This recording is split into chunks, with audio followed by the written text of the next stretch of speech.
দেশে আবারও বাণিজ্য ঘাটতি তৈরি হয়েছে। বছরের ব্যবধানে ঘাটতি হয়েছে প্রায় 23%। রপ্তানি আয় বাড়লেও তার চেয়ে দ্রুত গতিতে আমদানি বাড়াই তৈরি হয়েছে এমন ঘাটতি।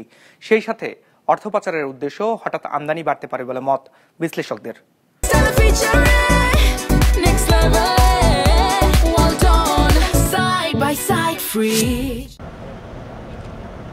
কোনো দেশ বিদেশে পণ্য ও সেবা রপ্তানি করে যে পরিমাণ আয় করে তার থেকে আমদানি দায় বেশি হলে তা বিবেচিত হয় বাণিজ্য ঘাটতি হিসাবে।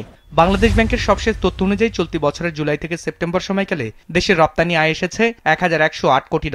বিপরীতে আমদানি ব্যয় দাঁড়িয়েছে $1680 কোটি। সেই হিসাবে এই 3 মাসে দেশে বাণিজ্য ঘাটতি হয়েছে $572 কোটি। আগের অর্থবছর একই সময়ে বাণিজ্য ঘাটতির পরিমাণ ছিল $464 কোটি। সেই হিসেবে বছরের ব্যবধানে বাণিজ্য ঘাটতি বেড়েছে প্রায় 23%। এই প্রান্তিকে এসে আমাদের আমদানি করার যে চাহিদা এটা কিন্তু অনেকটা বেড়েছে।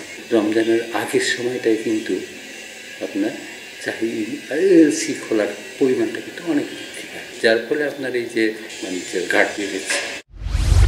তথ্য বলছে এই 3 মাসে মূলধনী পণ্যের আমদানি 16% মতো বেড়েছে, মধ্যবর্তী পণ্যের আমদানি বেড়েছে 10%, পোশাক খাতের কাঁচামালের আমদানি বেড়েছে 0.40%। এছাড়া পেট্রোলিয়াম পণ্যের আমদানি বেড়েছে 46%। এসব পণ্যের আমদানি বাড়ার অর্থ হচ্ছে বিনিয়োগ পরিস্থিতির উন্নতি। যদিও সেপ্টেম্বর শেষে দেশে বেসরকারি খাতে ঋণের প্রবৃদ্ধি ছিল 4 বছরের মধ্যে সর্বনিম্ন। তবে সামনে রমজান মাস থাকলেও ভোগ্য পণ্যের আমদানি বেড়েছে মাত্র 0.50%, আর অন্যান্য পণ্যের আমদানি বেড়েছে 5%। দেশের সার্বিক বিনিয়োগের অবস্থা আমরা বিগত অনেক বছরের পিছনে অবস্থান করছি। অতএব সেই জায়গাটা থেকে একটা প্যারাডক্সিক্যাল অবস্থা বিরাজ করে, যা হওয়া উচিত তা না হয়ে অন্য কিছু হচ্ছে। বিনিয়োগ বৃদ্ধি ছাড়া ইম্পোর্ট বাড়া মানে হচ্ছে এই ইম্পোর্টের আড়ালে আমরা সন্দেহ করতে পারি যে অর্থ পাচারের একটা থাকতে পারে, ইস্যু থাকতে পারে।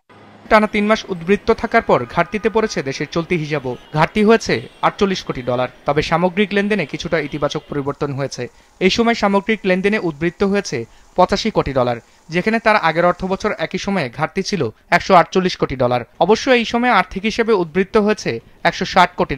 যদি আর্থিক হিসাবে আমাদের ফরেন ডিরেক্ট ইনভেস্টমেন্টের মাধ্যমে আর্থিক হিসাব বাড়ত, তাহলে প্রকৃতপক্ষে আমাদের যে প্রবৃদ্ধির যে সম্ভাবনার জায়গাটা সেটা সম্প্রসারিত হওয়ার একটা সুযোগ থাকতো। কিন্তু এখন যে আর্থিক আমাদের ওভারঅল ব্যালেন্স পেমেন্ট যেটা প্রবৃদ্ধি, সেটা মূলত আর্থিক হিসাব এবং সেটা শর্ট টার্ম বোরোয়িংস এর কারণে, not from the foreign direct investment.